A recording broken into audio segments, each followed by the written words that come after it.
জি ভাইজান, আমরা এখন আমাদেরকে পুলিশ তুলে নিয়ে গিয়ে প্রিজন ভ্যানে করে থানায় নিয়ে যাচ্ছে। আমরা পুলিশের সিপি জয়েন্ট সিপিকে আমরা মেল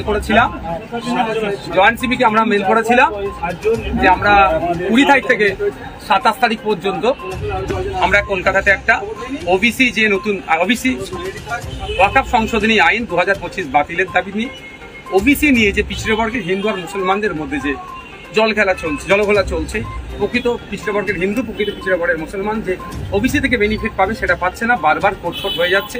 এটা এই দুরবস্থার অবসান ঘটানোর জন্য। আর ফেক ST/SC সার্টিফিকেটের রমরমা সারা পশ্চিমবাংলায় 1 কোটি আদিবাসী নাই, কিন্তু 1.5 কোটি ফেক সার্টিফিকেট হয়ে গেছে। মানে কত fake ST/SC certificate, Rahman title, Das title, Banerjee title, ST কোটায় চাকরি করছে। এই অর্থাৎ ফেক ST/SC সার্টিফিকেট বাতিল করতে হবে এই দাবি নিয়ে।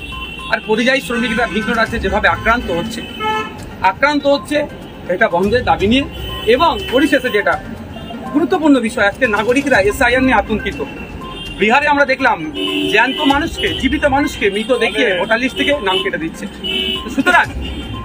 সুতরাং এই SIR নিয়ে নাগরিক হয়রানি আতঙ্ক বন্ধের জন্য আজকে আমাদের কলকাতাতে মেট্রো চ্যানেলে আমাদের একটা ধর্ণা মঞ্চ ছিল 20 থেকে 27। আজকে যখন আমরা টিপু সুলতান থেকে বার হচ্ছিলাম, তিনি DC 3 স্যার আরো সাহেবরা যিনি ছিলেন এসেছিলেন। আমরা বললাম তাদেরকে যে আপনারা যে যেখানটায় আমাদের জায়গা দেবেন মেট্রো, সেখানেই আমরা বসবো। তখন বলবো যে মেট্রোর জায়গায় আমরা বসতে পারবেন না। আমরা তাহলে ওয়াই চ্যালেন বা টিপু সুলতানের ওখানেই আমাদেরকে 7 দিনের দিয়ে দেন, আমরা এখানেই থাকবো। আপনার যে ব্যারিকেড লাগিয়ে দেবেন, ব্যারিকেডের বাইরে একটা মানুষই যাবে না। কিন্তু দুর্ভাগ্য আমাদেরকে সেটা অ্যালাউ করলো না। আমরা যখন এগিয়ে আসতে যাচ্ছিলাম, বিশাল পুলিশ বাহিনী আমাদের আটকাচ্ছিল। পুলিশের ড্রেস পরে যারা ছিল আমাদের সাথে কেউ একটা খারাপ আচরণ করেনি, কিন্তু সিভিলে যারা ছিল পুলিশের মধ্যে থেকে আমাদের প্রচুর কর্মীকে মারধর করেছে।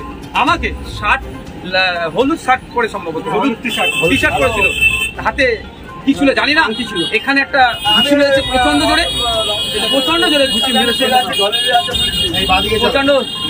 প্রচন্ড জোরে ঘুষি মেরেছে। আমি এখনো ব্যথা পেয়েছি।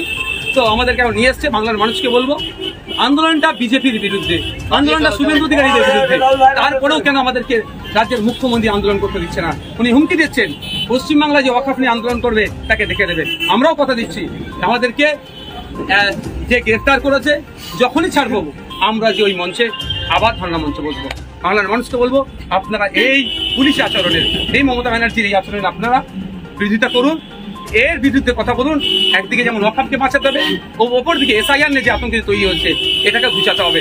আপনারা ঐক্যবদ্ধ হন। এই ফ্যাসিস্ট সরকার, দুর্নীতিগ্রস্ত সরকারের বিরুদ্ধে, স্বৈরাচারী সরকারের বিরুদ্ধে আমাদের আন্দোলন জারি থাকবে।